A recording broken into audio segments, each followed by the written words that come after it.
এই যে চেম্বারটি দেখছেন, এটি আসলে কৃষকের বিদ্যুৎবিহীন ফ্রিজ। আমরা এই ফ্রিজ সম্পর্কে এখন জানবো নুরুল ইসলাম ভাইয়ের কাছ থেকে। এই যে ফ্রিজটা আপনার এখানে যে আমরা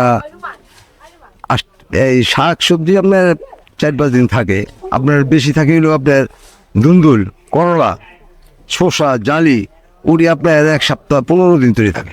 আচ্ছা, এখন এটা তো খালি, কোনো সবজি নেই। না, এখন সবজির সিজন নেই, আচ্ছা, সিজন আসতেছে, ও সময় আপনার ওভার আমরা থুমবো।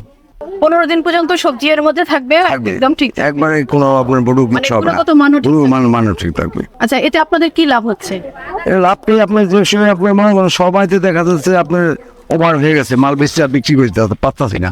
আজকে আমি এখানে গেলাম বাস এখানে থুইয়া গেলাম, এই থুলে আপনার আমার এই জিনিসটা লাভ হইলো, নষ্ট হইলো না, বা দুর্যোগ যেগুলো নষ্ট হইলো না। আগে কি করতেন যখন আপনাদের এই যে ফ্রিজ তৈরি হয়নি? এই সময় নষ্ট হয়ে যেত, নষ্ট হয়ে যেত। নষ্ট হয়ে যেত। এটা করতে কেমন খরচ হয়েছে?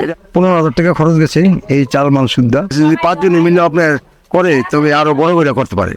এটা থেকে যদি আরো বড় করে, এটা তো আমি করছি আপনার 6 ক্যারেটের, মানে বড় করলে সবজি 15 ক্যারেটেরও করতে পারবে।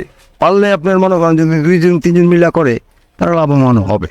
আচ্ছা, আপনি বলে যে 6 টাকা 6 ক্যারেটের 90 কেজি, 90 কেজি। আর এমপি যদি আপনার এই ক্যারেট ছাড়া তুই তো আপনার 140 কেজি।